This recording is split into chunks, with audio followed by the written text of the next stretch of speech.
Bonsoir, madame, monsieur, merci d'être avec nous en direct sur Canal Algérie.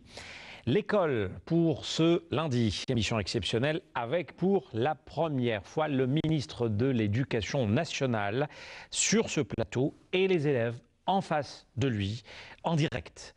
Abdellatif Baba Ahmed, bonsoir. Bonsoir. Merci beaucoup d'avoir accepté notre invitation.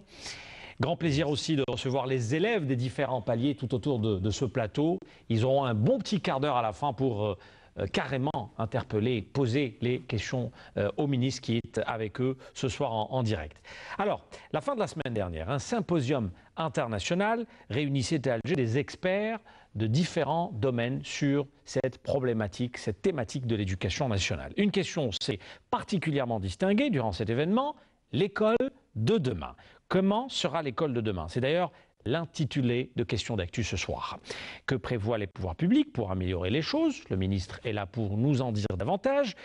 Qu'est-ce qui risque de changer pour l'avenir? Je sous-entends cette fameuse réforme. Qu'entendent les élèves de cette école et qu'attendent finalement les élèves de cette école? On va d'ailleurs écouter certains d'entre eux dans un petit moment. Et puis quel modèle aujourd'hui pour l'établissement scolaire algérien, primaire, moyen et secondaire? Décor planté, avant de commencer le débat, revenons, je vous le disais, sur cet événement la semaine dernière, Symposium international d'Alger Tarbiyatek 2013, co-organisé par l'INRE et Haïta. C'était les 16, 17 et 18 du mois, date choisie, en relation avec la journée du savoir, Yaoum el-Ilm, lieu choisi aussi, Palais de la Culture, Moufdi Zakaria, et des problématiques intéressantes les unes que les autres. Nawal Abada a suivi les travaux et surtout cette problématique et ce propos de notre journée. L'école de demain, elle revient avec ce reportage. Troquer le lourd cartable contre un petit iPad. Voilà une idée qui fait rêver plus d'un élève. Un rêve. Pourtant, de nos jours, les TIC, ce n'est plus à contourner. Une école sans nouvelle technologie maintenant, ça ne peut pas exister. Les gens sont dans la classe numérique.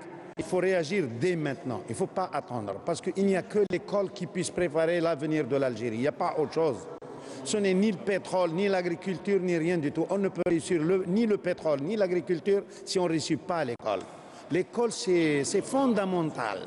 C'est ça, c'est le pilier de la construction de la société demain. Un pilier, mais pourtant en crise. L'école algérienne se cherche de réforme en réforme sans parvenir à prendre le bon cap.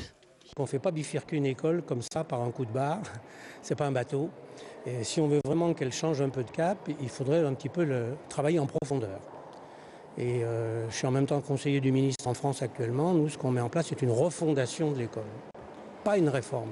Réformer, c'est changer la forme. Ce n'est pas la forme qui est en... c'est le fond. C'est-à-dire la manière dont vous aidez les élèves à construire leurs apprentissages ne correspond plus à la manière dont les élèves apprennent, notamment, puisqu'on est ici dans un séminaire sur le numérique, ne correspondent plus à la manière dont les élèves apprennent aujourd'hui. Et donc, comme beaucoup d'écoles dans le monde, l'école algérienne continue sur la lancée d'une école traditionnelle, avec du contrôle, des examens, des redoublements. Alors que dans l'approche par compétences, il n'y a pas de contrôle, il n'y a que de l'évaluation. Il n'y aurait pas d'examen, il y aurait des référentiels. Et les cours seraient distribués un peu différemment. Des contradictions dues au manque de concertation, disent les spécialistes. Les vrais sujets ne sont pas abordés. Quand on demande à des gens qui n'ont rien à voir avec l'école de penser l'école, je ne pense pas que ça aboutisse. Maintenant, l'école, vous savez, c'est la recherche d'abord. Ce n'est pas parce que je suis directeur général de l'Institut que je dis ça. Moi, personnellement, à mon sens, je préférerais qu'on introduise des réformes sur la base de recherche, sur la base de l'expérimentation, que sur la base de travaux de commission. J'insiste sur l'expertise. C'est une machine très compliquée, là, des experts. Être enseignant, c'est un métier. Comme on apprend le métier de plombier ou le métier de ceci, pour avoir la technique, etc., pour pouvoir transmettre aux élèves et leur faire acquérir la connaissance. Mais quel que soit le constat, des solutions existent. Quelques solutions. très concrètes, eh bien, avec un certain nombre de les jeunes enseignants qui sortent, par exemple, les former un peu différemment. Par exemple, tester dans certaines écoles des vrais projets d'établissement, c'est-à-dire centrés sur les élèves, pas centrés sur le fonctionnement. Par exemple, je vais vous dire quelque chose qui va horripiler les gens qui vont m'écouter, supprimer les notes. Moi, je connais 20 pays dans le monde où les notes sont supprimées et ces 20 pays sont tout en tête dans les classements internationaux. Supprimer les notes jusqu'à la dernière année de scolarité obligatoire. Pour leur part, les élèves aspirent au moins à un allègement. Je trouve que le programme est assez chargé quand même, très mal réparti aussi. Certaines matières sont mal enseignées vu c'est le manque d'informations les profs. Et il faut croire qu'aussi on a beaucoup de matières, je ne vois pas vraiment la nécessité d'étudier ça autant. Et un programme chargé, mais beaucoup d'exercices. Ils accumulent tous les exercices qu'on a fait dans la semaine et nous donnent jeudi pour dimanche. Le problème de l'emploi du temps, c'est vraiment mal réparti. Il y a énormément de surcharge sur les heures. On n'a pas le temps de faire des activités extrascolaires, par exemple du sport ou là. On n'a même pas le temps de réviser chez nous. Il faut croire qu'on n'a même pas le temps de préparer des projets parce que déjà on a le programme est surchargé, plus les cours en plus. On est 40 élèves. Toutes ces contraintes, conjuguées au retard cumulé dans le secteur des TIC, en témoigne le dernier classement de l'Algérie par le World Economic Forum, à la 31e place sur 144 pays, font que cette école de demain ne sera pas pour demain. Voilà, reportage réalisé par Nawal Abada. Abdelhatif Baba Ahmed, on vient d'écouter une série de réactions, celle des élèves, celle des experts. Ça vous inspire quel commentaire? Bon, si on voudrait répondre rapidement à l'école de demain, à travers les techniques de l'information et de la communication, en particulier à travers l'ordinateur, je pense que si on veut être futuriste, ça serait l'école à long terme, sans cahier, sans livre, sans stylo.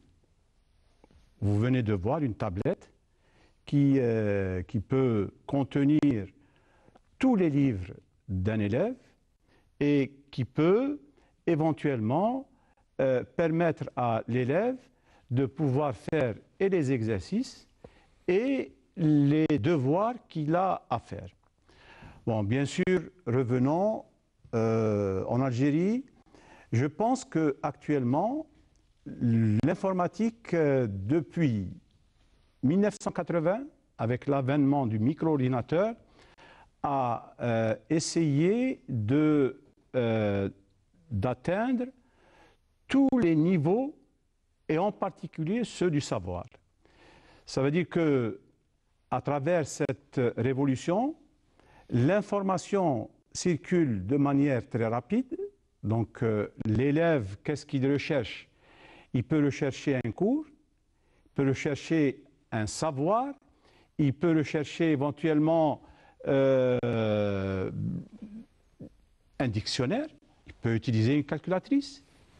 Tout peut être inclus dans une petite tablette qui pèse un peu plus d'1 kilo et qui a les capacités des ordinateurs les plus puissants d'il y a à peu près 40 ans. Très bien. On va essayer de revenir sur l'apport des TIC tout à l'heure. Alors, commençons maintenant avec l'école proprement dite. Aujourd'hui, est-ce qu'il y a unanimité sur la définition de l'école de demain? Il y a plusieurs acteurs qui interviennent dans votre secteur. Est-ce que tous sont, on va dire, dans le même objectif, dans le même cap?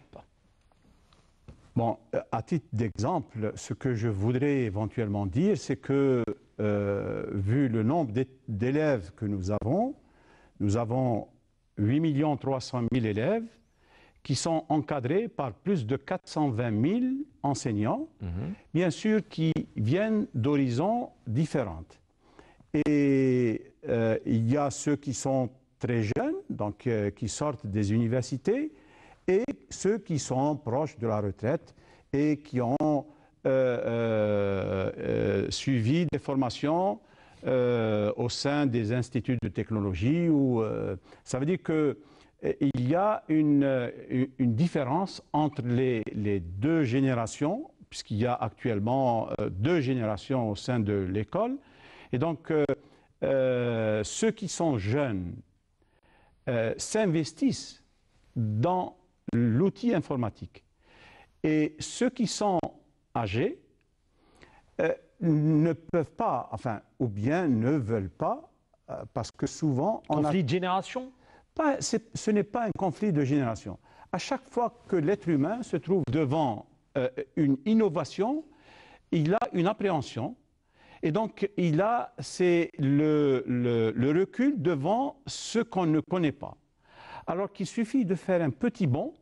Aujourd'hui, tout le monde peut apprendre l'outil informatique, même ceux qui ont, je dirais, 80 ans, peuvent apprendre l'outil informatique.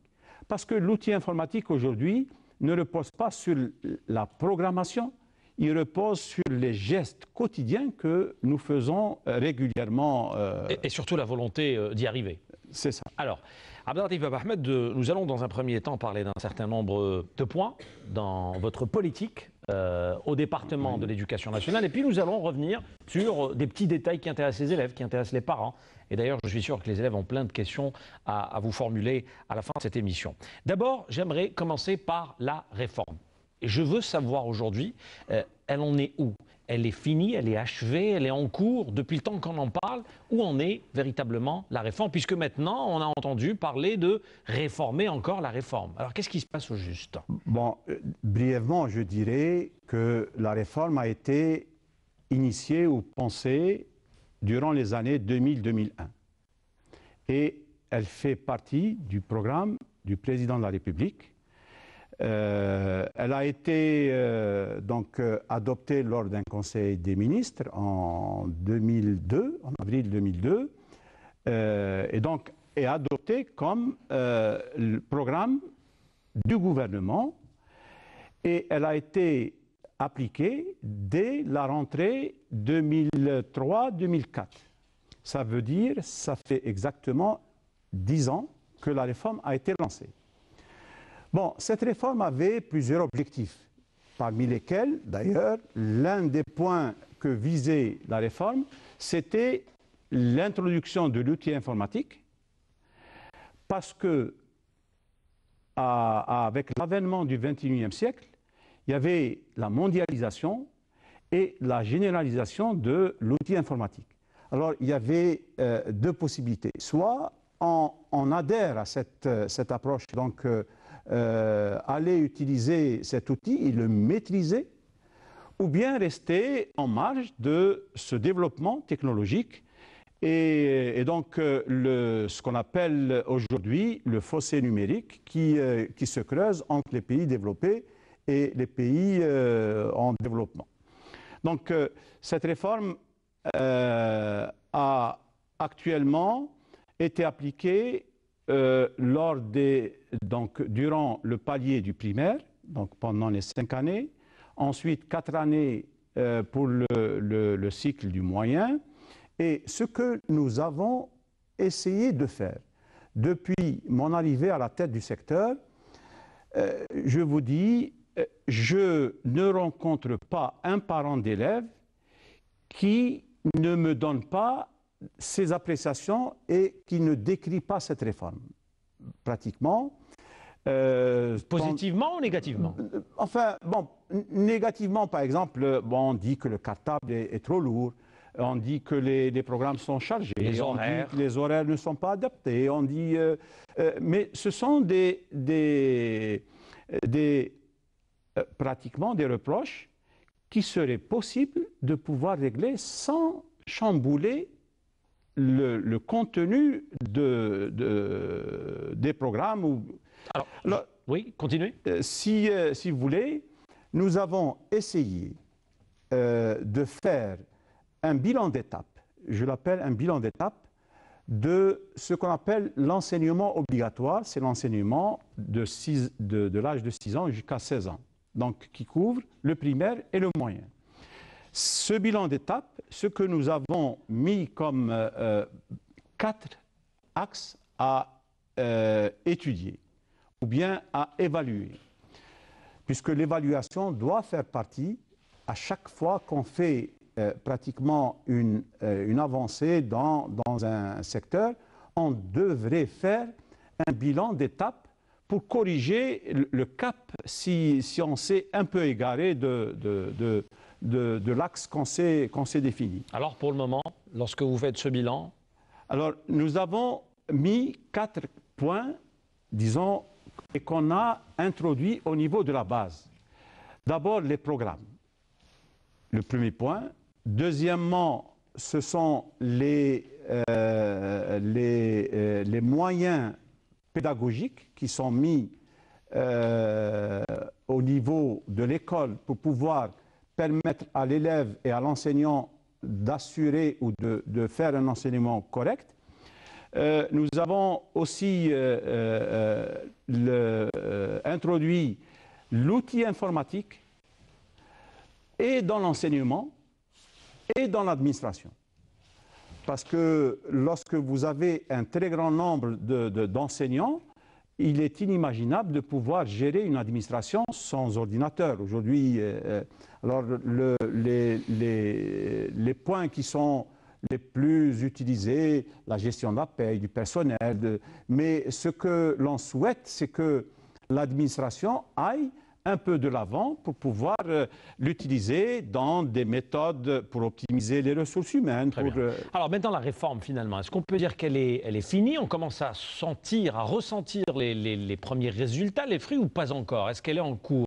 Quand est-ce qu'on dira ça y est, on arrête la réforme, c'est fini, on commence maintenant la véritable école, l'école de demain? Alors, le 11 février, nous avons donc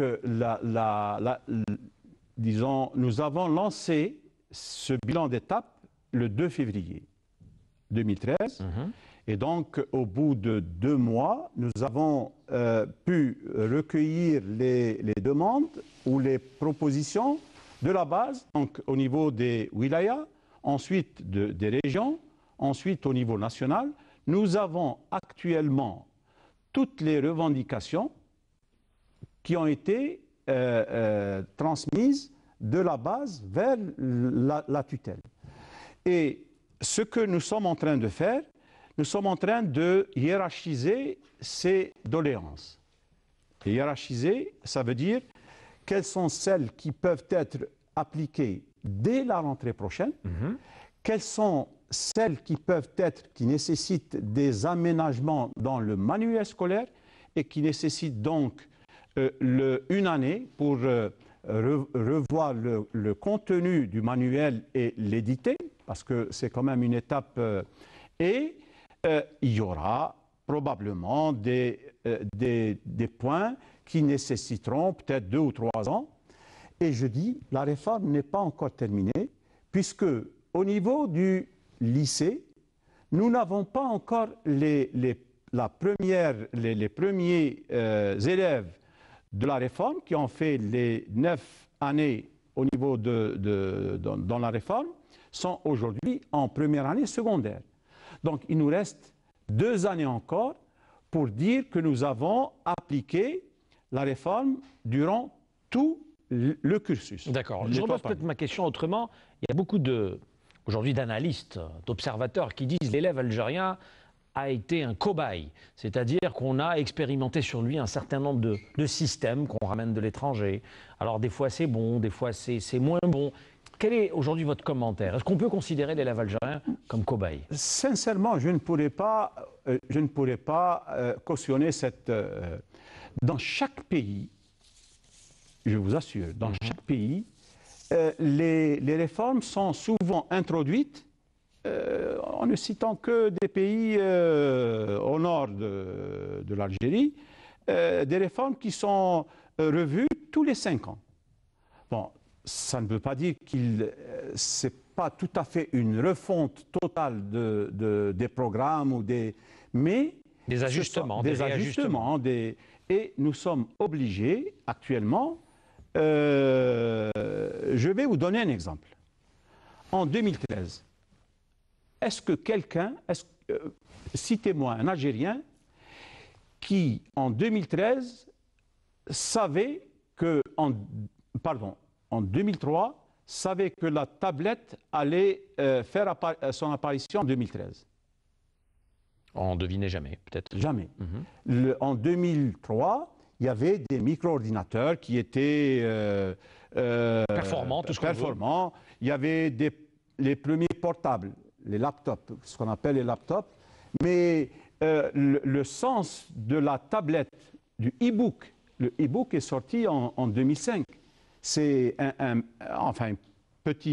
c'est comme une tablette et qui peut contenir des centaines, voire des milliers de livres.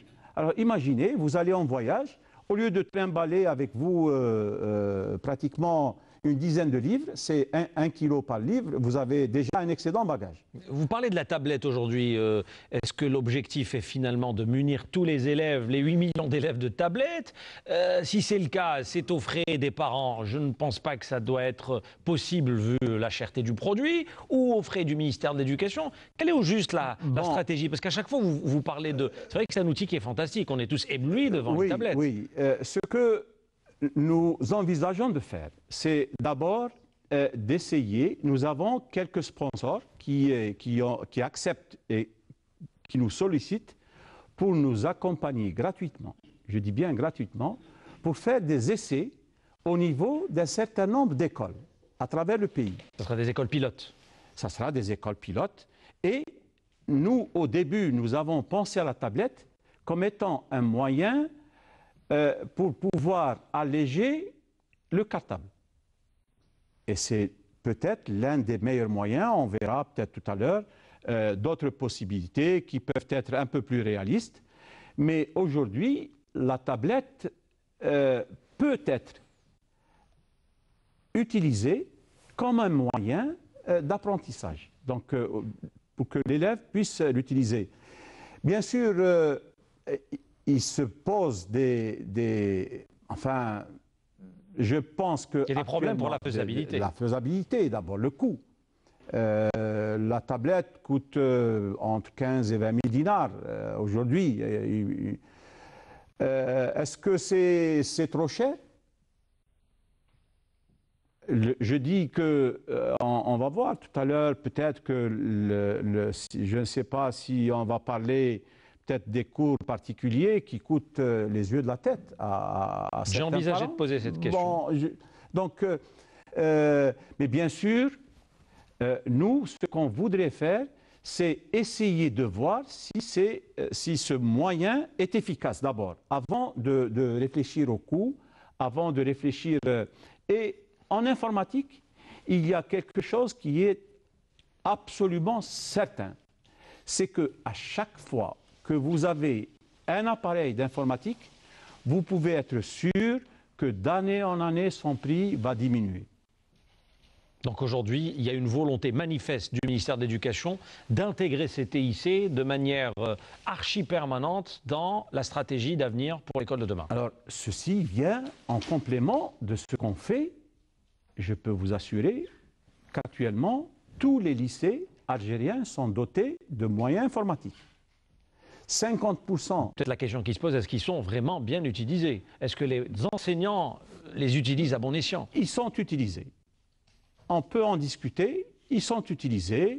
Il y a des enseignants. Je peux vous assurer qu'il y a de jeunes enseignants qui sont vraiment à jour avec les connaissances des savoirs technologiques et qui, souvent, je vous assure qu'ils font même des manipulations. Ça relève peut-être de la volonté de l'enseignant lui-même. Ce n'est pas homogène. Voilà. On ne peut pas dire ça pour la totalité. Mais je pense qu'il peut y avoir un effet d'entraînement. Il suffit de pouvoir peut-être encourager ces jeunes pour qu'ils puissent tirer vers le haut cette technologie. Très bien. Alors, je reste avec le symposium, l'école de demain. Et la semaine dernière, j'ai personnellement été saisi par l'analyse d'un expert étranger. Alors, il parle d'une école, tenez-vous bien, où les notes n'existent pas. Oui. Une autre où les salles de classe n'existent pas. Oui. Une école où le redoublement n'existe pas. Oui. Une autre encore où le ministère de l'Éducation n'existe pas, carrément. Je ne vous vise pas, ne vous inquiétez pas, mais c'est comme ça. Et puis une école où l'utilisation d'Internet est tolérée pendant l'examen. Vous avez bien entendu, l'utilisation d'Internet tolérée pendant l'examen. C'est des modèles scandinaves, coréens, des modèles un peu qui existent de par le monde, des écoles qui ont réussi, qui ont donné de bons résultats. Alors aujourd'hui, tout cela, ça existe chez nous. Est-ce qu'on peut dire que notre école est archaïque, elle est rudimentaire, ou comment on envisage de faire les choses? Bon, moi je vous dis, par exemple, dans le travail, il y a le télétravail. Il n'y a pas un métier aujourd'hui où vous n'avez pas le mot téléenseignement, télétravail. Il y a des gens qui ne vont pas à l'usine, ou bien ils travaillent chez eux. Ils ne se déplacent pas. Vous avez en Inde, actuellement, les hindous sont forts en programmation, l'élaboration de logiciels. Ils sont en Inde et travaillent pour des firmes américaines à partir de l'Inde. Et donc, imaginez une école pratiquement sans structure physique, c'est tout à fait envisageable. Bon, bien sûr, je pense... Les classes, les notes. Les notes, oui, si vous voulez... Aujourd'hui, l'élève, il ne s'intéresse qu'à la note. Il a un 15, il est tout heureux, il a un 10, il n'est pas heureux. Malheureusement, parce que nous avons hérité un système qui est basé sur... nous avons été, disons, colonisés par un pays. On a le système français qui circule toujours. Oui, qu'on le maintient et qu'on perpétue de manière... bien sûr, il faut dire aussi que ces pays, moi je vous dis, vous parlez de la Scandinavie. Justement, alors, la référence aujourd'hui pour l'école algérienne. Scandinavie, Corée du Sud, quel est notre modèle? Quel est le modèle auquel on souhaite ressembler à l'avenir? Actuellement, la Finlande est le pays, du point de vue école, et le modèle mondial, elle est classée parmi les premiers pays dans le domaine de l'école. Mais ce qu'on doit savoir, c'est que la Scandinavie n'a jamais connu de guerre mondiale. Je vous assure, j'ai visité une bibliothèque qui a plus de 5 siècles en Suède. On vient de fêter, on est encore en train de fêter le 50e anniversaire. Ça veut dire qu'on ne peut pas se comparer, disons, calquer le modèle qui se fait actuellement dans un pays aussi développé, je dis bien la Finlande, pour ne citer que ce pays, la population de la Finlande, nous l'avons à l'école. Nous avons plus d'élèves à l'école que la population finlandaise. Donc, ce sont des paramètres. Nous avons aussi, au lendemain de l'indépendance, nous avions un taux d'analphabétisme. Et parmi les premiers pratiquement objectifs de notre pays, c'était de vaincre l'Ommiya. Pratiquement, nous avons fait un effort considérable. Aujourd'hui, vous avez 98% des élèves en âge d'aller à l'école sont à l'école.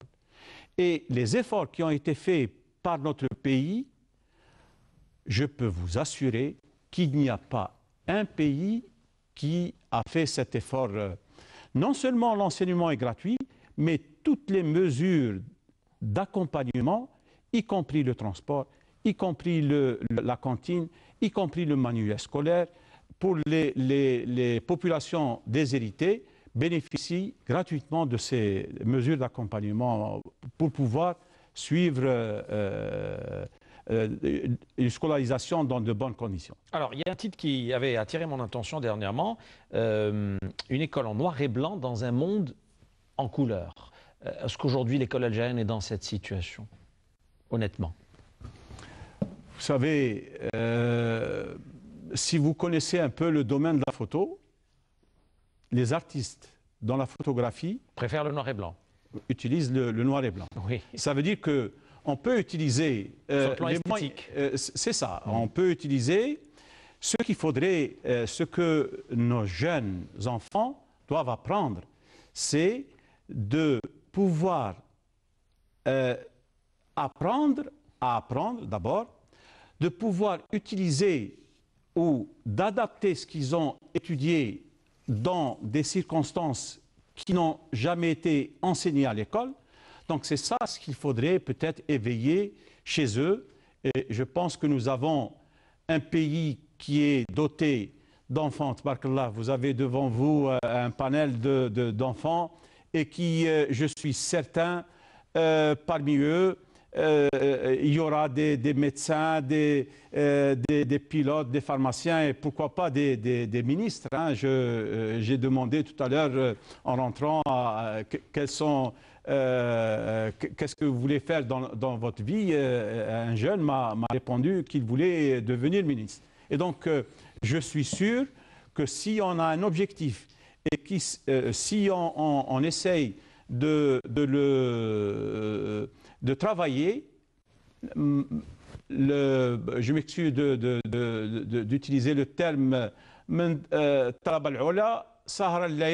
donc il suffit de travailler pour pouvoir réaliser cet objectif. Et donc ce qu'on doit apprendre, et c'est dans la loi d'orientation de notre système éducatif, c'est pratiquement apprendre à l'élève à fournir l'effort. Très bien. Alors, l'école publique, l'école privée, ça fait des années que ce débat existe. Nous avons sur ce même plateau des écoles, des élèves issus aussi bien des écoles publiques que des écoles privées.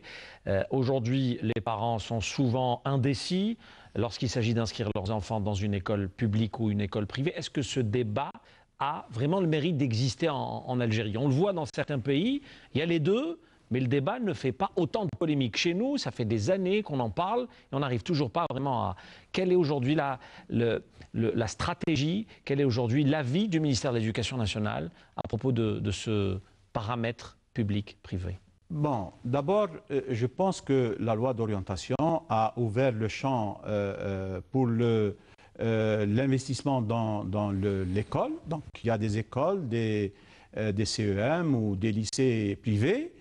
Je peux vous assurer, là aussi, vous pouvez avoir un lycée qui a de très bons résultats et un lycée qui peut être... je pense que si celui qui se lance dans un projet de lycée et un projet de lycée en étant lui-même convaincu qui aime le métier d'enseignant. Très bien. Je vous assure qu'il arrive à obtenir de bons résultats, 100% pour le passage de la 5e année en première année moyenne.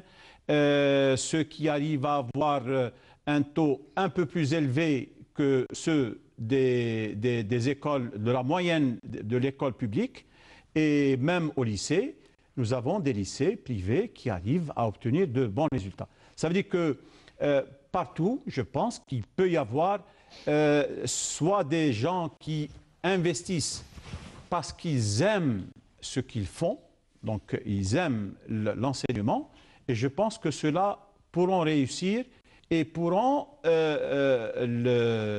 former des cadres et ne seront pas critiqués par le secteur.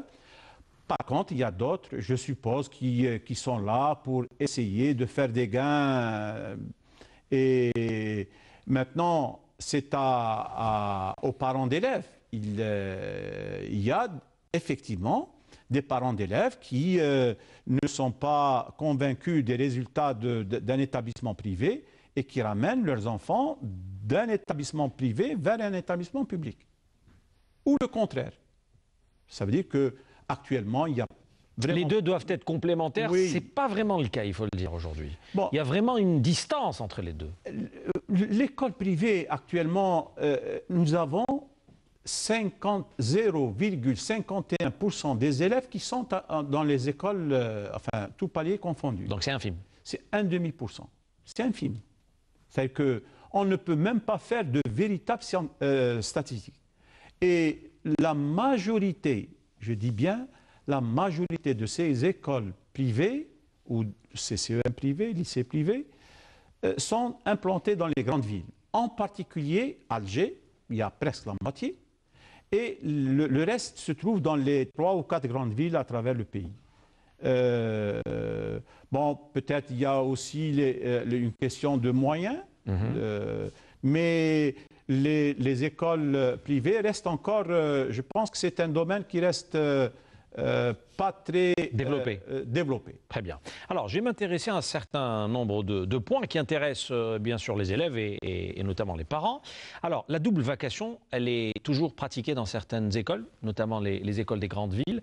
Vous avez parlé de 25 000 établissements scolaires 25 000 établissements à travers tout le pays. Nous avons 18 000 écoles primaires, 5 000 CEM et 2 000 lycées. Alors, cette double vacation, quand est-ce qu'elle va définitivement s'arrêter? Bon, la double vacation existe encore. Il y a 15 à 16% encore d'écoles qui fonctionnent avec cette double vacation. Ça pose problème, il faut dire, aussi bien pour les enseignants que pour les élèves. Bon, ça pose effectivement un problème. Dans les grandes villes, c'est supportable. Enfin, je ne dirais pas acceptable, j'ai dit supportable. Vous parlez des moyens de transport? Oui, parce que l'enfant n'est pas très loin dans une ville. S'il doit être transporté, s'il habite loin de l'école. Mais je vous dis sincèrement, nous sommes en train de faire un effort considérable avec les Wali pour pouvoir livrer le plus rapidement possible les établissements qui sont en cours de construction. Même si c'est le cas, est-ce que le problème va toujours résider dans les grandes villes? Je parle notamment d'Alger. Je peux vous assurer que ceci peut être résorbé en 1 ou 2 ans. Pour qu'on n'en parle plus de cette double vacation. D'accord. Alors la question des cours particuliers, le phénomène prend de l'ampleur. Aujourd'hui, il y a beaucoup d'enseignants qui profitent. Ça a même pris une tournure commerciale, il faut le dire. Est-ce que votre département envisage un peu de gérer ce dossier des cours particuliers? D'abord, je donnerai mon impression concernant ce phénomène. Moi, je dis, si un enseignant, quand il rentre en classe, il fait tous les efforts pour pouvoir enseigner du mieux qu'il peut, pour donner tout ce qu'il sait à l'élève. Bon. Il se pourrait que, dans la classe, il y a, autour de la courbe de Gauss, il y a des élèves qui sont en dessous de la moyenne, la majorité sont autour de la moyenne, et il y a ceux qui sont un peu au-dessus de la moyenne. Donc, si l'enseignant, il y a donc les élèves qui ont des difficultés à pouvoir assimiler rapidement. Si cet enseignant, ce sont les élèves, je dis bien, ou leurs parents, pour des élèves qui ont des difficultés à assimiler en classe, viennent demander volontairement à l'enseignant de leur assurer des cours, ça veut dire que vous avez un élève qui peut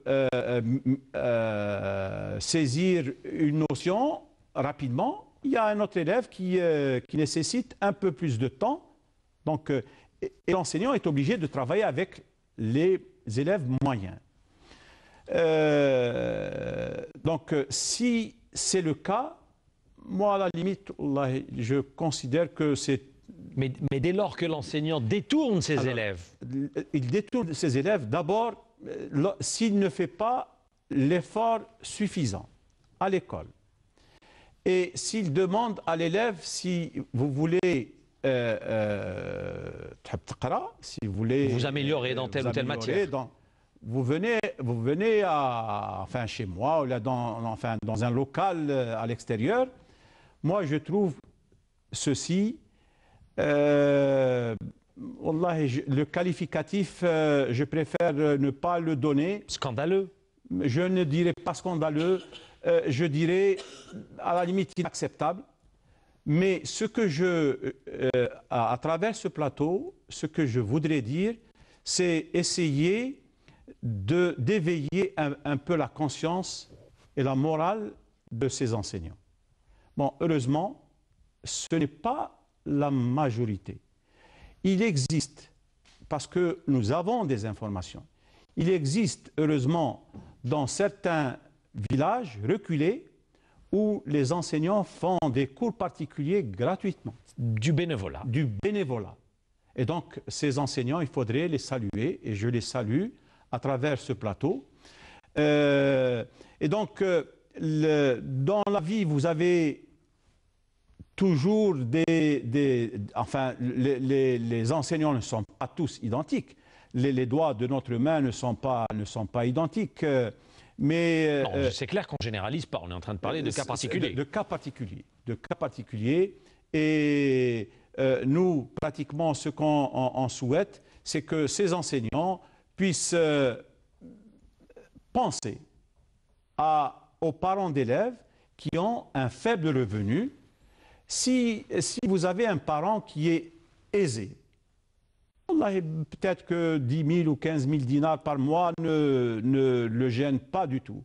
Mais si vous avez un parent d'élève qui touche enfin, 1, 2 fois ou 3 fois le SMIC, je ne sais pas s'il va être en mesure de pouvoir assurer à son enfant ce type de dépenses qui viendront se faire au détriment, sachant que chaque parent, plus il est, disons, dans le besoin, plus il a envie que son enfant arrive, puisse faire des études. Très bien.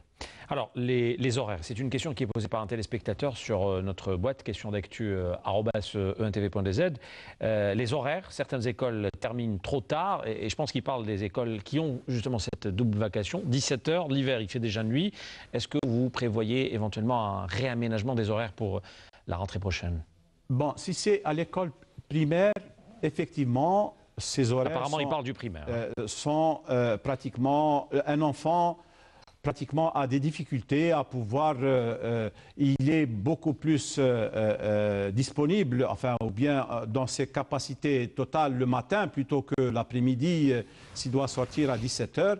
Par contre, un élève du CEM ou bien du lycée, s'il sort à 17 h, malheureusement, c'est vrai qu'en hiver, nous avons dans certaines villes, plus vous allez à l'est, plus ceci est avéré.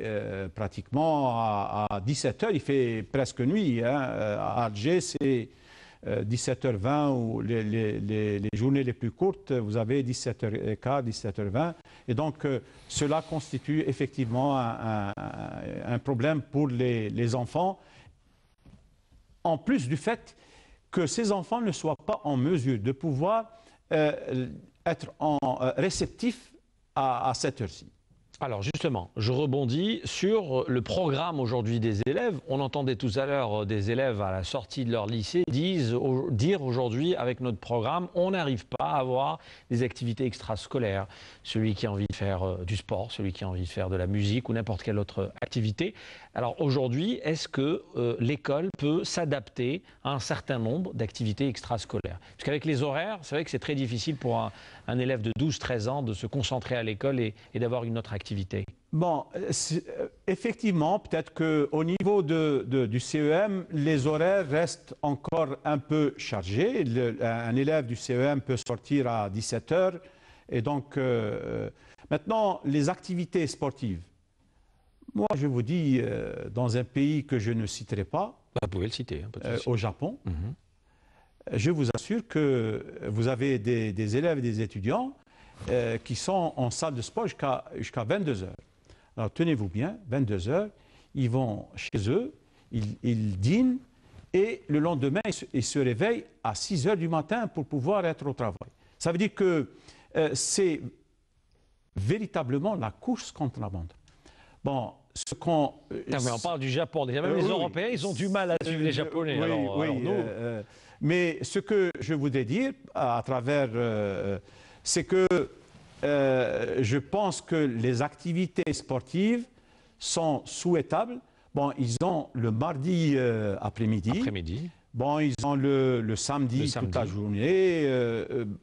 Bon, on verra si, à travers les doléances que nous avons, parce que nous avons reçu des propositions à travers c'est les parents d'élèves, ce sont les enseignants, nous allons essayer de les fusionner et voir si... Alors, vous parlez de repos, ça tombe très bien, je rebondis aussitôt. Aujourd'hui, les spécialistes qu'on écoute sur l'éducation nationale vous disent 6 semaines, 8 semaines, ça suffit amplement. Alors qu'en Algérie, on sait, on arrête souvent, j'ai envie de dire, l'école au mois de juin. Lorsqu'il y a des élections, c'est pire, c'est carrément au mois de mai. Alors, un élève qui reste 3 mois, 4 mois, voire 5 mois sans étudier, je pense qu'il y a un problème de reprise. Bon, vous avez... D'abord, nous sommes obligés d'unifier pratiquement les points de vue d'un pays qui est très vaste, qui fait 5 fois la superficie de la France. Vous avez 2h30 pour aller d'un point à un autre. Et donc, lorsque vous prenez le sud, par exemple, au sud, il devient très difficile de pouvoir étudier, même à partir de avril, je dirais. Hein. Bon, bien sûr, il n'est pas question de pouvoir arrêter l'école en avril. Il y a 2 possibilités. Soit on réaménage les heures. On réaménage, peut-être, c'est ce qu'on envisage de faire. C'est la répartition des vacances, donc nous sommes en train de réfléchir à cette possibilité et permettre vraiment aux élèves du Sud de pouvoir aussi faire des études et faire le même volume horaire. Parce que... Qu'est-ce qui empêche aujourd'hui, par exemple, qu'une classe dans le Sud commence à 6 h du matin? D'autant plus que tous les gens du Sud sont matinaux, ça tout le monde le sait, et terminer par exemple à 10 h, 11 h. Pourquoi ne pas réadapter carrément les horaires pour le Sud, où la chaleur est torride? Bon, c'est la question que nous sommes en train d'étudier, mais entre 10 h, c'est vrai, par exemple, dans cette... Et reprendre le soir, vers 17 h, 16 h, après l'Asr. Après l'Asr. Après 4h30, 5 h, c'est ce que font les gens du Sud, les commerçants, Mais un élève, vous avez d'abord le transport. Il est soumis généralement aux aléas du transport.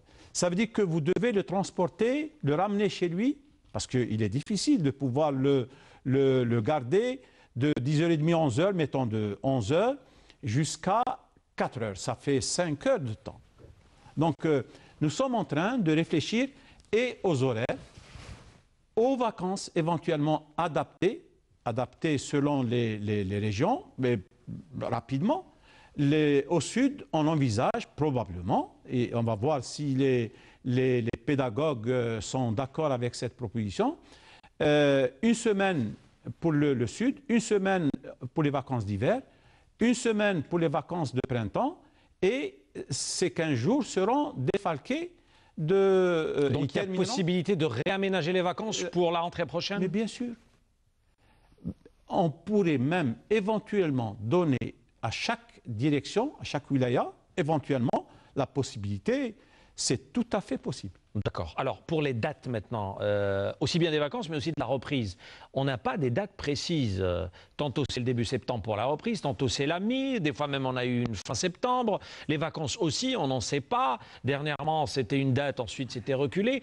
Aujourd'hui, il y a tout un amalgame sur ces dates. Est-ce qu'on ne peut pas avoir définitivement des dates claires et qui sont répétées d'année en année? Sauf quand il y a des...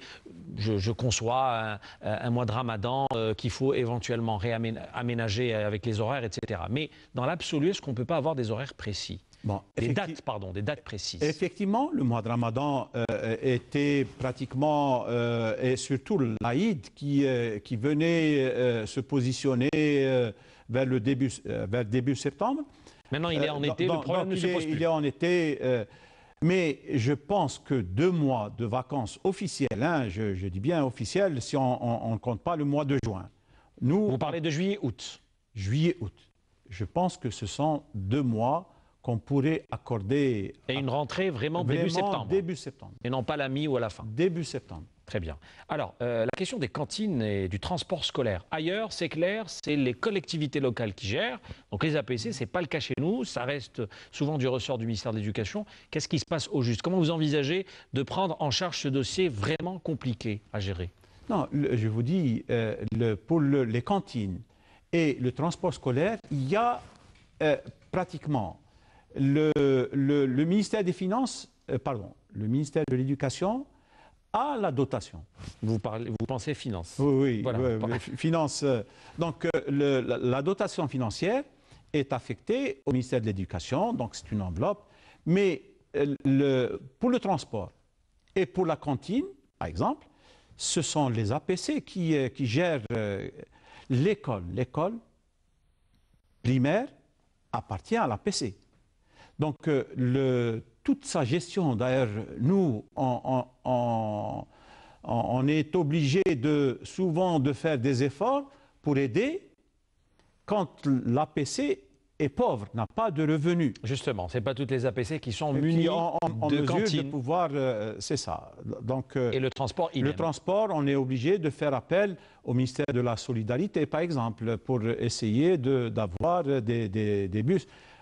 Nous, on n'a pas la possibilité d'acheter, sinon on est obligé de faire appel au ministère des Finances pour nous aider à une dotation, mais on n'est pas les gestionnaires de cette, des écoles. Et ça ne risque pas de changer apparemment. C'est un peu compliqué parce qu'il y a plusieurs secteurs qui interviennent. Je vous dis, c'est 18 000 écoles primaires et je ne sais pas si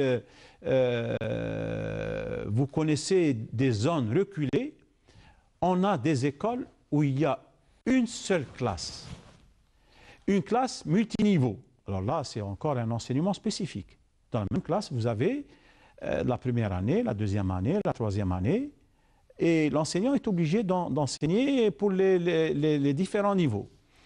Bien sûr, ça nous semble peut-être difficile, mais la nature fait bien les choses. Les enfants apprennent pratiquement, c'est comme les enfants qui sont au sein d'une famille. Chacun aide celui qui est plus jeune que lui. Donc, cette façon de faire est utilisée parce que souvent, l'école est dans un endroit reculé. Vous avez, je cite, le Grand Sud, et les populations qui sont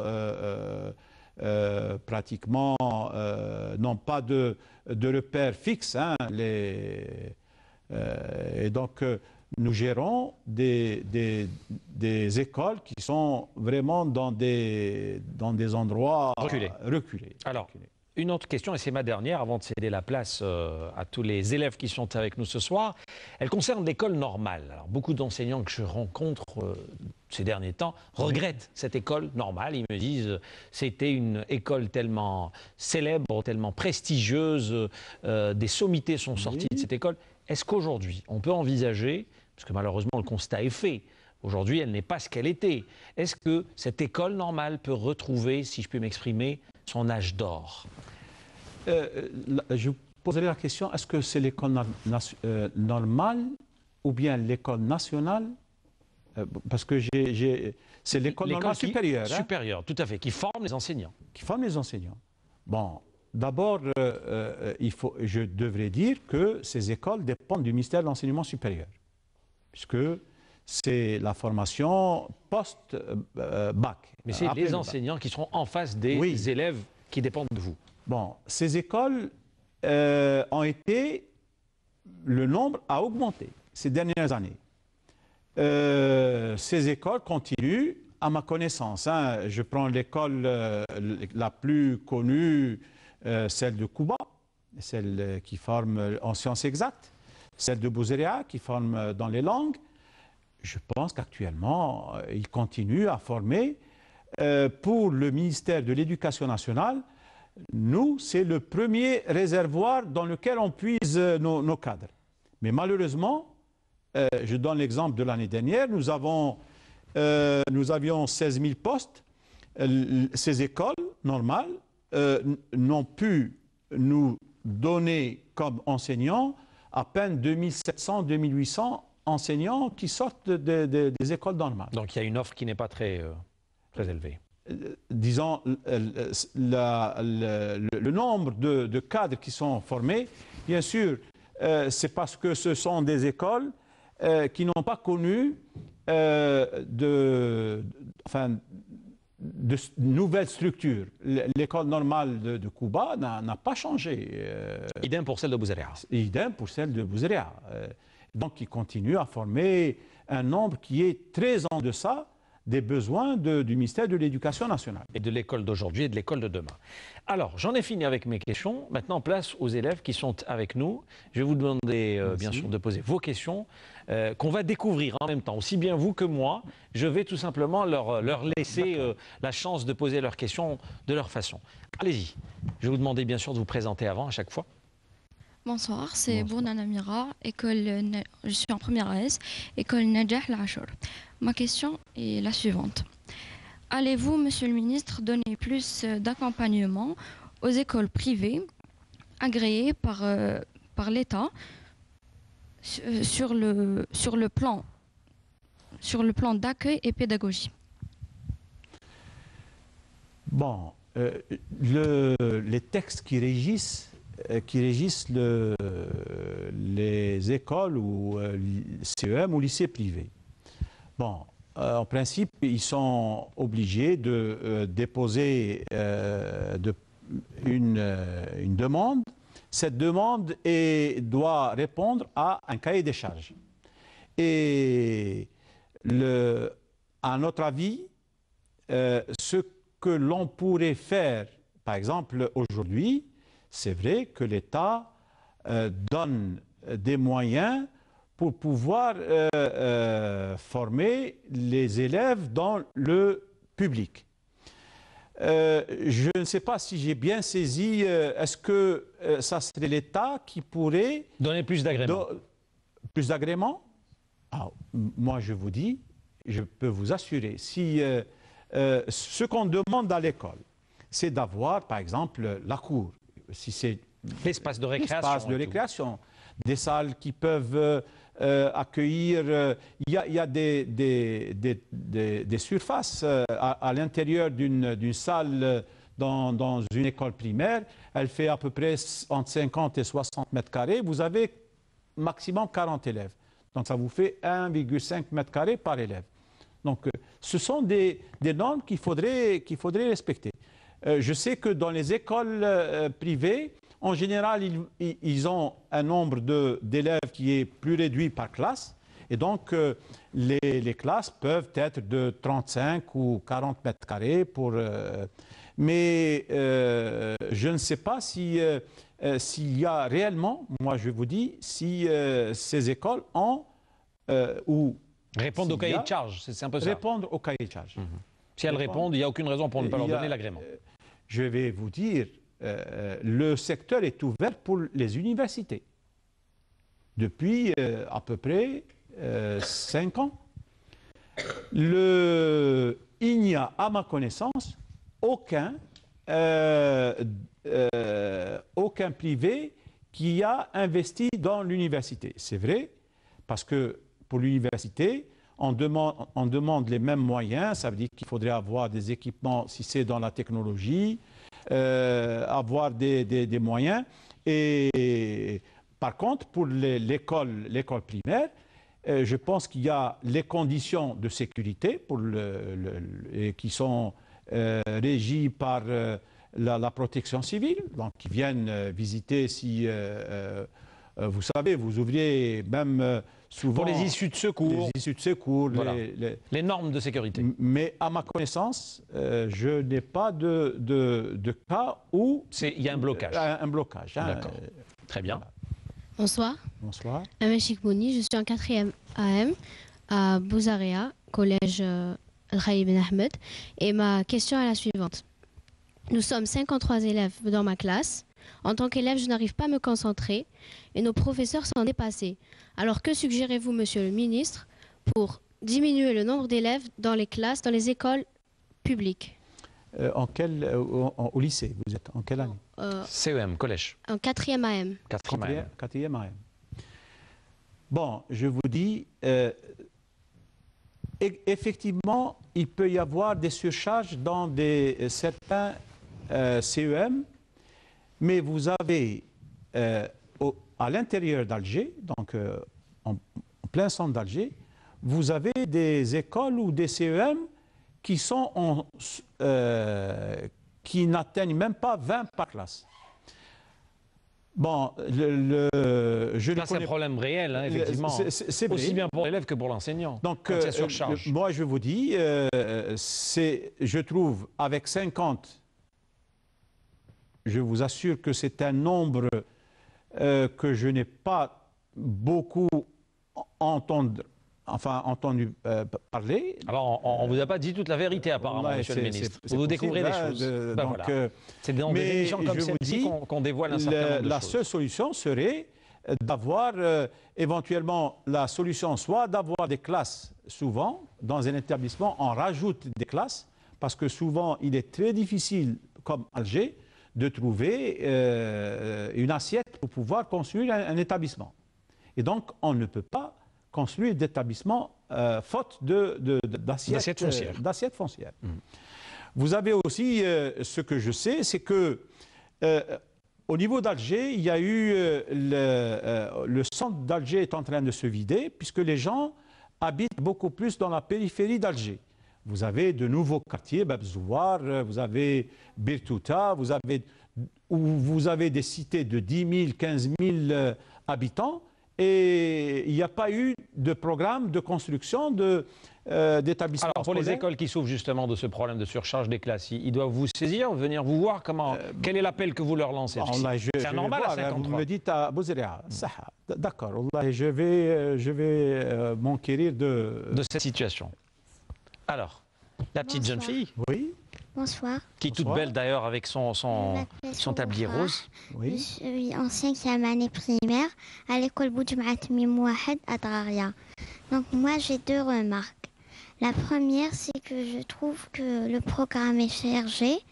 Ici on faisait un bilan à la fin du trimestre pour voir si on a retenu qu'est-ce qu'on a fait durant le trimestre. On trouve qu'on a retenu peu.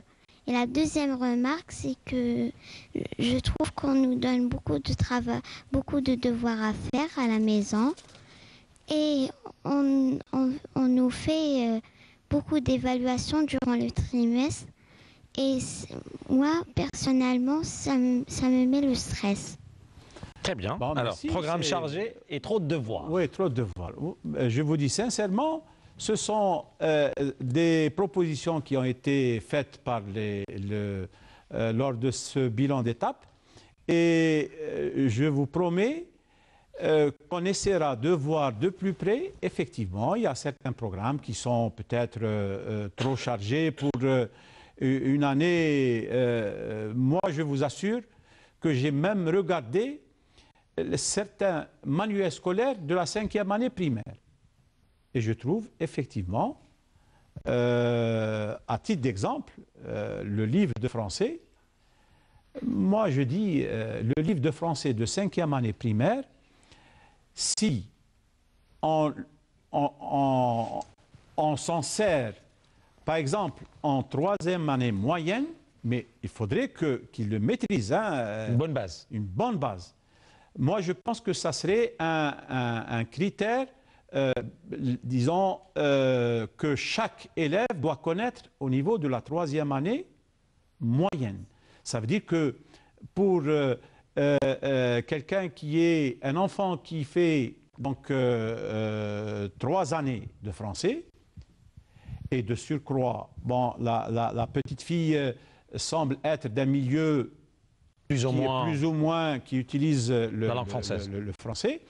Mais ceux qui, par exemple, sont issus d'un milieu où les parents ne parlent pas du tout français, je pense que c'est difficile pour eux ce niveau.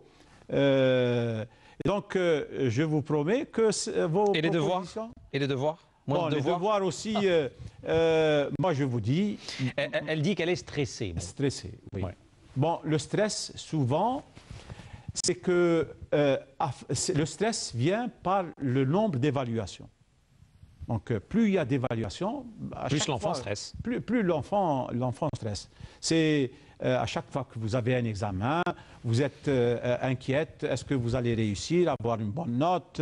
Est-ce que vos parents, si vous avez une bonne note, vos parents vont être satisfaits? Si vous n'êtes pas, vous n'avez pas de bons résultats, donc vous allez avoir des brimades de la part de votre mère. Et donc, je partage avec vous, sincèrement, je partage votre inquiétude. Très bien. J'espère que tu n'es pas stressé d'être à la télé au moins. Du tout. Excellent. Vas-y, ta question. Bonsoir. Je m'appelle Manel Bousri. Je suis venue de l'école Boudjmaat Tmim Wahed. J'ai une question à vous poser. Est-ce que le programme va se changer? Voilà, bon, c'est la même question que ta camarade. Bon, c'est une bonne question. Est-ce que le programme va être changé? Nous sommes dans une étape où nous allons faire les propositions. Nous avons eu des propositions comme, par exemple, alléger un programme. Mais ce n'est pas à moi de trancher et dire, par exemple, je dois changer, enlever telle partie ou telle partie. C'est la Commission nationale des programmes, qui sont des enseignants qui ont passé toute leur vie.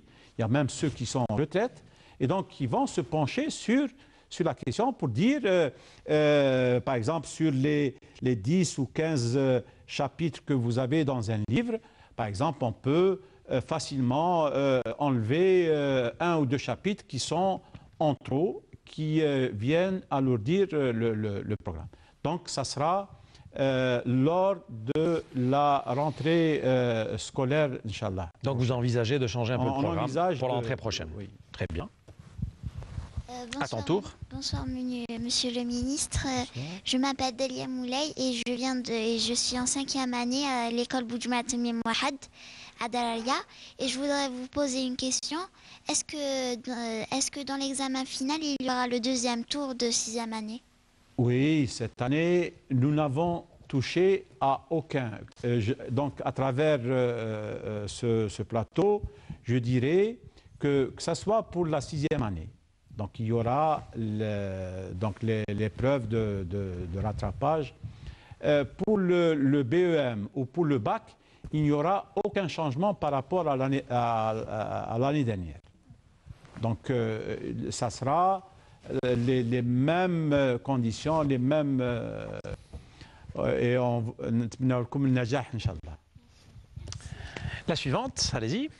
Monsieur le ministre, bonsoir. Je m'appelle Nrali Hakima, je suis en 3e année lettres et philosophie, lycée Abdelrahman Mira de Bab el-Oued. Si vous me permettez, je voudrais poser le problème d'admission post-bac. Comme on sait tous, il y a plus de 2 grandes écoles pour recevoir les bacheliers sciences, maths, mais il n'existe aucune école pour les littéraires. Comme moi. Alors ma question c'est... Vous êtes en classe terminale, c'est ça? Oui. D'accord. Lettres et philosophie. Alors ma question c'est, est-ce que vous pouvez collaborer avec son Excellence, Monsieur le ministre d'Enseignement supérieur, pour créer des écoles pour les littéraires, dans l'avenir bien sûr? Je ne connais pas exactement les écoles. C'est un peu sa filière qui nous pose problème. Il y avait l'école nationale d'administration, mais qui ne reçoit plus les bacheliers maintenant. Il y avait l'école nationale d'administration. Mais vous avez des écoles préparatoires. Il me semble qu'il y a actuellement le système a changé. Ce ne sont pas les grandes écoles, ce sont des écoles préparatoires qui forment les 2 premières années de l'université. Et donc, à l'issue de ces écoles préparatoires, se fait le classement par un concours et l'élève a la possibilité d'aller vers 2 ou 3 grandes écoles qui... Non, il y a des gens qui ne veulent pas faire l'université, directement faire une école. Parce que perdre 2-3 ans à faire le concours et tout, il vaudrait mieux avoir des écoles pour les littéraires, justement. Là, peut-être c'est une question qui est plus dirigée pour le ministre de l'Enseignement supérieur, vu que ça relève plus de lui de réorganiser les choses après le bac. Peut-être c'est sa filière littéraire qui doit peut-être lui poser problème, je pense. Mais je peux vous assurer qu'il doit y avoir, je ne connais pas dans le détail, mais il doit y avoir la possibilité d'accéder vers une grande école avec un bac littéraire. L'autre question? Bonsoir, monsieur le ministre. Bonsoir. Je suis Bougar Chesmine, deuxième année maths à lycée Mera Babloued. Je voudrais bien savoir, monsieur le ministre, quelle est votre conception sur l'octroi des bourses à l'étranger pour les élèves ayant obtenu mention excellent au baccalauréat? Merci. Parler des bacheliers. Oui. Bon, je pense que depuis plusieurs années, on ne donne plus de bourses. Parce que je ne sais pas, mon prédécesseur, quelles sont les raisons effectives qui ont fait que... mais on leur offre un bon voyage actuellement. Un bon voyage. Disons, je pense qu'actuellement, le nombre d'élèves qui obtiennent des mentions devient de plus en plus élevé. Je pense par exemple, à partir de mentions très bien, et mention excellent, il doit y avoir peut-être 1500 à 2000. C'est demandé seulement excellent. Excellent. Elle parle des excellents. Excellent, là, 18. Avec 18 de moyenne. Ils étaient 18? Non, avec 18 de moyenne. Avec 18 de moyenne. Non, je voulais savoir le nombre parce que vous savez, ces bourses... C'est une minorité, ça ne dépasse pas les vingtaines peut-être. Ces bourses sont données pratiquement dans le cadre de la coopération avec d'autres pays. Oui. Et bien sûr, ces bourses sont utilisées principalement donc, par le ministère de l'Enseignement supérieur, puisqu'on considère, d'ailleurs même dans le supérieur, auparavant, on donnait une bourse juste après la licence. Maintenant, il faut avoir, avec la licence, on ne peut pas avoir une bourse. Ça veut dire qu'il faut avoir un niveau supérieur pour pouvoir bénéficier d'une bourse à l'étranger. Mais auparavant, on donnait une bourse aux élèves, surtout pour aller étudier en Russie, par exemple. Mais de nos jours, ça n'existe plus. Est-ce que vous avez des projets pour donner des bourses? Je vous dis sincèrement, on n'a pas encore... je n'ai pas d'informations concernant... Ce retour éventuel au retour de bourse. Ouais. Très bien. Bonsoir. Je m'appelle Gamah Walid, élève en 3e année maths, lycée Abdelrahman Mira de Babloued. Et ce que je veux bien savoir, c'est quand est-ce que vous allez prendre en considération la qualité du programme, car jusqu'à nos jours, on n'entend parler que de la quantité et de la surcharge qui dépasse parfois les compétences de l'élève. Ou pas les compétences, mais les capacités de l'élève. Bon, je vous dis sincèrement, le programme a été élaboré par des spécialistes, je dirais, une commission. Maintenant, si je ne peux pas porter de jugement sur ce qui a été fait par mon prédécesseur, ce que je dirais, c'est que éventuellement ce point pourrait être étudié. Maintenant, quand vous dites la quantité, est-ce que le programme a réellement... je vais prendre, par exemple, vous êtes en filière scientifique? Maths. Maths. Est-ce que vous savez qu'en 30 ans à 40 ans, moi, ça fait plus de 40 ans que j'ai obtenu mon bac. Je vous assure que les programmes étaient nettement plus chargés, je dis bien, nettement plus chargés qu'actuellement. Ce n'est peut-être pas la quantité qui est enseignée, c'est peut-être la méthode qu'il faudrait, ou l'approche qui serait à utiliser, qui fait que l'élève peut être réceptif D'ailleurs, un élève aime une matière si l'enseignant arrive à lui simplifier les concepts du cours qu'il est en train de dispenser. Donc, ce n'est pas, je pense qu'actuellement, tout à l'heure, on avait évoqué le point des TIC. On peut apprendre énormément par le biais de l'ordinateur. Ce phénomène, aujourd'hui, l'enseignant doit beaucoup plus accompagner l'élève plutôt que de lui enseigner. D'autant plus que maintenant, l'élève, la plupart des choses, il va les ramener de son milieu familial, de l'extérieur, et non pas dans la salle de classe. C'est ça. Ça veut dire que il n'y a plus l'enseignement qu'on appelle du haut, enfin up-down, pratiquement du haut vers le bas.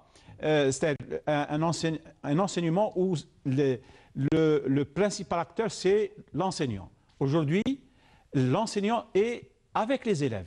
Ça veut dire qu'il partage, quand l'élève vient, c'est possible qu'il vienne en ayant consulté un cours ou ayant pu obtenir des connaissances à travers Internet et pratiquement l'enseignant devrait être en mesure de pouvoir être un médiateur. Et certains enseignants s'en plaignent, le fait que les élèves ont recours aux cours finalement, des fois mieux qu'eux. Oui, mais c'est la principale difficulté, c'est que l'enseignant doit se remettre en cause. Et se surpasser aujourd'hui parce qu'il a en face de lui des élèves de plus en plus assoiffés de savoir. Oui. D'accord. Le jeune homme. Bonsoir, Monsieur le Ministre. Bonsoir. Monsieur le Ministre, la question que je me pose, c'est celle... Tu te présentes d'abord? Ah oui, pardon. Alors, Tabet Wassim, deuxième année moyenne au collège El Malek Adel Ibrahim. Alors, la question que je me pose, c'est celle de la différence entre ce programme et l'ancien programme. Parce que lorsqu'on discute avec nos aînés et nos parents, ils nous disaient, par exemple, au collège, le programme était moins chargé, le niveau était plus élevé. Alors, le programme a changé. Pourquoi d'après ces reproches, ça s'est dégradé, le niveau s'est dégradé. Pourquoi ne pas revenir à l'ancien programme ou pourquoi le programme s'est dégradé? Pourquoi le niveau... Voilà, bon, c'est un peu la discussion de la rue. Tous les Algériens disent le niveau de l'école a diminué, oui. Le niveau de l'écolier algérien a diminué. Mais moi, je vous dis sincèrement, la quantité de savoir, je dis bien la quantité de savoir ou les programmes ne sont pas plus importants en réalité. C'est peut-être la difficulté, c'est la réponse que j'ai donnée à votre camarade, c'est la difficulté qu'a l'élève à percevoir ce programme. Et je vous dis, c'est un peu peut-être l'enseignant qui n'arrive pas à maîtriser peut-être sa matière pour la rendre accessible à l'élève. Ça veut dire que l'enseignement aujourd'hui repose, c'est ce qu'on reproche à l'école, beaucoup plus sur le fait d'apprendre par cœur, au lieu d'essayer d'avoir un esprit d'analyse, de synthèse, alors que c'est mentionné noir sur blanc sur la loi d'orientation, l'objectif de la réforme est de former ce type de citoyen, celui qui est en mesure de pouvoir faire une analyse, faire une synthèse, mais je pense que la difficulté que nous avons eue, c'est qu'on a eu beaucoup d'élèves, si vous voulez, quand vous comparez l'école des années précédentes, le nombre d'élèves n'était pas aussi important qu'aujourd'hui. Et donc, il a été fait appel à des enseignants souvent parce qu'on avait un besoin. Donc on était obligé de faire appel à des enseignants qui n'avaient pas, par exemple, le bac, des enseignants qui n'avaient pas une licence. Et ce n'est qu'à travers la nouvelle loi d'orientation ou la nouvelle réforme qui oblige l'enseignant à avoir en principe bac plus 3 pour le primaire, bac plus 4 pour le moyen et bac plus 5 pour le lycée. Mais on n'arrive pas encore à respecter cette règle. Vu le nombre d'écoles, le nombre d'écoliers. Le nombre d'écoles, le nombre d'écoliers qu'on a et le nombre de... nous avons aussi un phénomène, c'est le départ en retraite. Ça veut dire que souvent, moi je pense que dans certaines matières, on pourrait même faire appel à des retraités. C'est envisageable? Pour ceux qui regardent, notamment, il y a beaucoup d'enseignants effectivement qui sont dans la regrette et qui regrettent l'école. C'est ça. Si vous voulez, dans les pays développés, il y a une règle. À 60, 62 ans, 63 ans, un enseignant est obligé d'aller en retraite. Parce qu'il y a de jeunes cadres qui attendent un poste. Chez nous, dans certaines matières, ce n'est pas le cas. Ça veut dire qu'on met quelqu'un en retraite, mais on n'a pas des enseignants pour le remplacer. Moi, je vous dis, au Sud, il y a encore des difficultés de faire revenir des enseignants à la retraite. Vous envisagez justement de traiter de ce chapitre avec le ministre du Travail?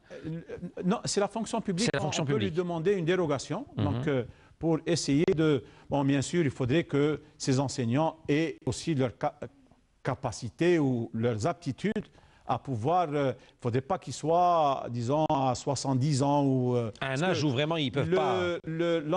L'enseignement est un métier qui fatigue. Hein, qui demande beaucoup d'énergie. Qui demande beaucoup d'efforts et... Oui. Très bien. Oui. Bonsoir, monsieur le ministre. Je m'appelle Salim Charfaoui. J'ai venu de l'école Boudjma Tamim Wahed Draria.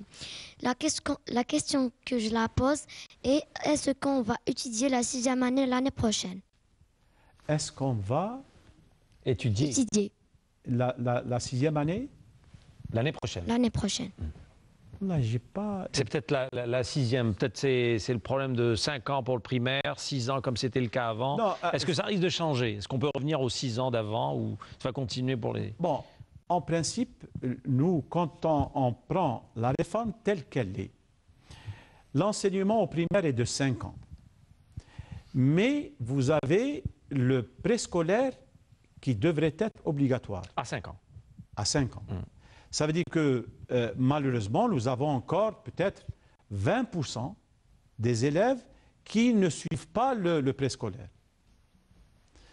Et ceci, par manque d'infrastructures, mais nous sommes en train de faire l'effort pour pouvoir... Moi, je vous assure que les problèmes que nous rencontrons sur le terrain, c'est la réalisation ou des établissements scolaires. Donc vous pensez que si un jour on en aura suffisamment pour toute cette population algérienne, pour les 8 millions d'élèves que compte l'Algérie, le problème, tous ces problèmes qu'on a évoqués depuis le début de cette émission ne vont plus se présenter? Oui, oui. C'est vraiment un manque d'infrastructure. Un manque d'infrastructure. Parce qu'aujourd'hui, alors l'infrastructure, tout à l'heure j'ai parlé des assiettes, mais vous avez souvent, dans certaines régions, vous n'avez pas d'entreprise qui se présente lorsque vous lancez un marché. Pour réaliser une école, pour un établissement scolaire. Pourtant, une école, c'est 6 classes, c'est une petite administration, c'est pas un lycée. Un lycée, c'est une grande infrastructure, mais une école, c'est une petite structure. Et dans certaines villes, le Wali ne trouve pas, le marché reste infructueux par absence de demande ou d'entreprises de réalisation. Qui se manifestent pour ce genre de projet. Manifeste pour... La dernière question.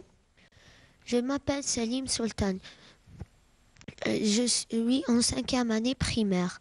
Monsieur le ministre, je vais vous poser une question. Pourquoi dans les écoles publiques, on n'a pas beaucoup de temps dans la séance de français? Bon, en principe, pour vous répondre sincèrement, normalement, le volume horaire doit être le même. Le volume horaire, c'est-à-dire que les écoles publiques ont pour obligation d'enseigner le programme... en langue nationale. En langue nationale. En arabe. Maintenant, dans les écoles privées, on leur dit, vous assurez le programme algérien et en dehors de... Si vous pouvez faire donc, un plus, donc... s'il y a une demande pour la langue française et que vous voulez faire plus d'heures de français, donc ils ont toute la latitude de pouvoir la faire. Maintenant, dans le public, on ne peut pas se permettre, parce que nous avons un nombre d'enseignants qui est défini. Nous sommes obligés chaque année de négocier avec le ministère des Finances pour nous donner des postes de travail pour pouvoir recruter les enseignants, et en particulier les enseignants de français. Je ne sais pas si... Est-ce que j'ai répondu à votre question ou bien... Vous avez répondu. Très bien. Merci. Excellent. Merci à tous ces élèves, bien sûr, d'avoir assisté à cette émission, d'avoir posé les questions aussi franchement au ministre de l'Éducation. Je donne quand même le dernier mot, si vous avez quelque chose à rajouter, après tout ce qui a été dit. Quand même, on a fait 1h20 d'émission. Ce que je souhaiterais dire aux enseignants, c'est d'essayer d'être un peu plus regardants envers les élèves. Donc, surtout en ce qui concerne les cours particuliers. Donc, ils devraient les considérer comme leurs enfants. Voilà ce que je voudrais faire passer comme message. Et je souhaite à tous ceux qui ont un examen, l'examen de 6e, ne soyez pas... vous avez 95% de chances de pouvoir réussir. Il ne faut pas être stressé. La petite demoiselle, vous n'avez aucune raison de vous stresser. Et je dirais aussi pour ceux qui préparent le brevet, le BEM ou le bac, bonne chance pour votre examen. Et aussi, je vous souhaite plein succès à l'université. Merci beaucoup, Abdellatif Baba Ahmed, ministre de l'Éducation nationale, d'avoir accepté notre invitation et d'accepter de jouer le jeu finalement face à ces élèves qui avaient plein de choses à vous dire en face et en direct. Merci beaucoup d'avoir accepté notre invitation. Ça fait 8 mois que vous êtes à la tête de ces départements. Je vous souhaite bon courage. C'est vrai que c'est une mission très difficile de gérer l'éducation nationale. Merci beaucoup. Je tiens quand même à avoir une pensée ce soir à notre cher collègue regretté Sofiane Bounoua, décorateur de l'émission Questions d'actu, qui nous a accompagnés durant toutes ces années, décédé la semaine dernière des suites d'une longue maladie. On pense vraiment à lui, tout comme mes collègues et mes collaborateurs Nawal Abada, Bouchra Bouali, Ahmed Benavi, Rafiq Selloum et bien sûr Ali Sanhaji, profondément attristés par cette disparition. Et je profite également de l'occasion pour remercier tous mes collaborateurs et les membres de mon équipe pour toutes ces années passées ensemble dans le cadre de cette émission Questions d'actu. Merci madame, monsieur, bonne soirée, au revoir.